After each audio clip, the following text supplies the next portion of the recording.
Hi folks, Chris Voss here from the ChrisVossShow.com, the ChrisVossShow.com. Hey, guess what we're reviewing today? The Samsung Galaxy Gear. Now, this only works with, I believe, the Note 3 and one other phone with the Samsung line, or one upcoming phone with the Samsung line. So that's one thing to keep in mind. I'm sure they'll update the software, or hopefully they'll update the software for everyone else. But you can see it. You can go to our good friends at amzn.to. It's amzn.to. Order yourself up either the Note 3 or the Samsung Galaxy Gear with the Note 3, which is this beautiful watch that they take and give you, and everything else. You can see it here and all that good stuff. So let's talk about it, what it does, how it works. It basically integrates through NFC and Bluetooth with the Note 3. And what you do is, when you first get it, you'll tap your NFC to the back of the device, and it will take and link up through Bluetooth. You'll download a few different apps and programs that you'll need to take and do to make it all work together and all that fun stuff. And away you go. So what's really neat is they do have a gear manager that comes onto the Samsung Galaxy Note. You can add different apps. There's pre-installed apps like S-Voice, Voice Memo, Gallery of your pictures and videos, media controller, pedometer, different settings you can take and do.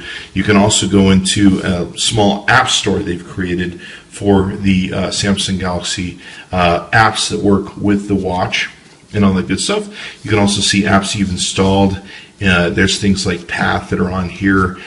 Radio On was pretty fun and playing with it. The pedometer and different things. And I think as the App Store grows, there's going to be more cool stuff that's on there. And of course, you can control it. You can go to the Samsung Apps application that are on most of the Samsungs now, and you can choose from a few different apps that they have for the watch, for the Galaxy Gear, and I'm sure that will expand. You can see here Snapchat and a few other things, Easy Do, Runkeeper, Highlight, Glimpse, Banjo, some different apps that you may recognize that are there you can put onto the device. Okay, so one other thing we want to do is show you how this charges and syncs. Now, it comes with this little device, and it comes, of course, with a cable and cord, which is your micro USB you've probably seen on any given Android device. Plugs in right there, and it's basically got a charging system here in the back, and it's got a little locking mechanism. You slide the lock open, and basically this fits around. Now, on the back of the Samsung Galaxy Gear, you can see the little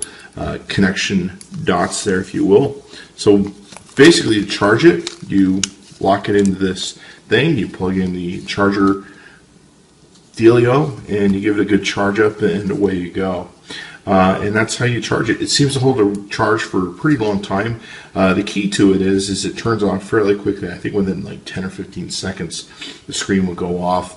And of course, you can turn it on and off completely when you're not using it. The device is pretty interesting. It basically has an opening function like this. You can slide in and lock in the band. What's interesting is I have a 7-inch span wrist, and I can't get this around my wrist. Part of the challenge is the way it locks, because it has a kind of a span locking system that you have to lock against your wrist to get it to lock, and I can't get it around my wrist, so it's a big challenge. If you have a bigger wrist than maybe a 6-inch wrist, you may want to double check and make sure this is going to fit you well. So that's one aspect that was interesting to see in with these things. Now, what you have, let's see if we can't get back to the menu.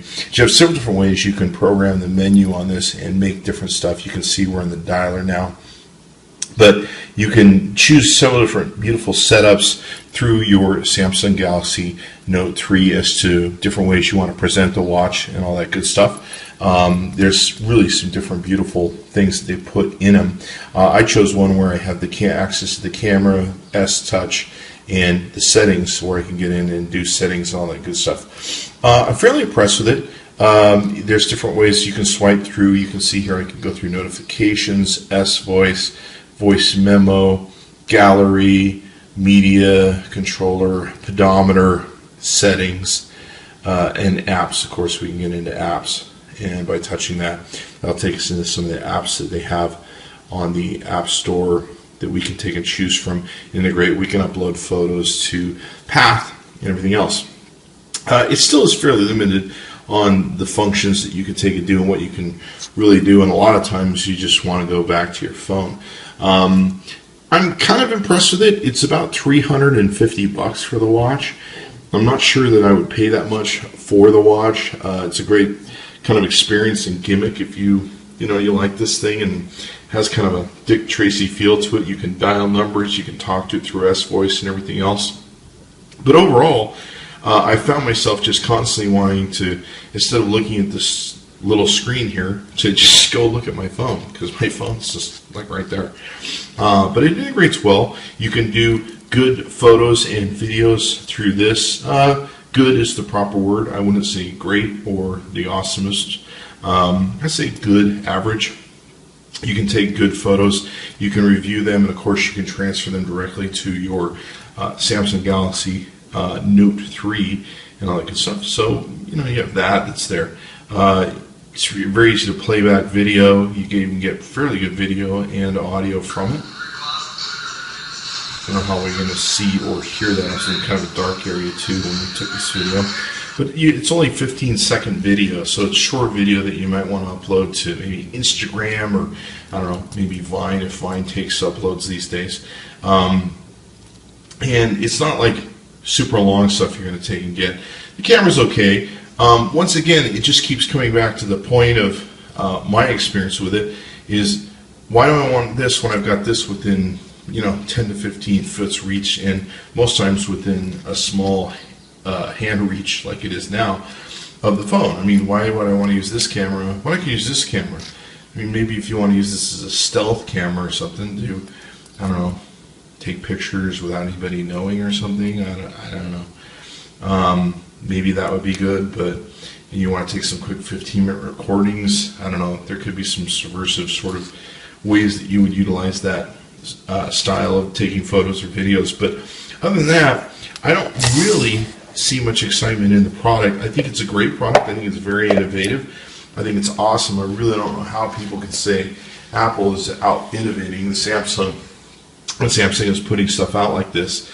But given I'm a big screen guy, and having something this small and this small of a screen, and then basically it needs your phone to work, so you've always got your phone there. So why do I need to look at this when I can look at that? Kind of defeats the purpose, if you will. I guess that's kind of my point. If this operated on its own, it were kind of like my Samsung phone, and I didn't need that phone, I could just walk around with this thing all day, that would be cool. That would be really cool, because, then I wouldn't need that. But if I need that, then why am I using this? So that's the dilemma that I was presented with it. I do think it's cool. I think it's awesome. I think it's a great product, and everything else. I would like the screen to be more colorized. It seems like the apps are colorized, but the functioning settings weren't. It's just black and white, which kind of, I don't know, just took a little bit of excitement off of it for me. So anyway, there you go. That's our review of the Samsung Galaxy Gear. You can get it from our good friends at AT&T.com. That's AT&T.com. With the fastest and upload speeds. You can take and see them at their website and order yourself up one. Is it worth it? It's really up to you. I'd really advise you to go down to an AT&T store, test it out, make sure it feels comfortable on your wrist. I'm not sure that how comfortable I'd be wearing this on my wrist all the time. I'm not sure with all the banging my wrist takes from hitting desks and everything else, how well this camera is not going to get scarred up and done. I would have liked to have had the wristband a little bit more comfortable, so that was kind of an issue. And it is adjustable, but like I said, I can't get it around my wrist, and my wrist is a 7-inch span, and I don't think I have much bigger wrist than most men do, but what do I know? So you can try it out for yourself. Go down to a local AT&T store. I think it's a great product, very innovative, but I think there's a lot more that could be done. I mean, to me, like I say, I hate to run on about this, but if I have this, why do I need this? If this operated just as a phone and I didn't need this, well then this would be awesome. But we'll probably get there as technology progresses. What can you say? Thanks for coming by the ChrisVossShow.com. Be sure to give us a like, subscribe to us on YouTube, and keep on watching the videos and commenting.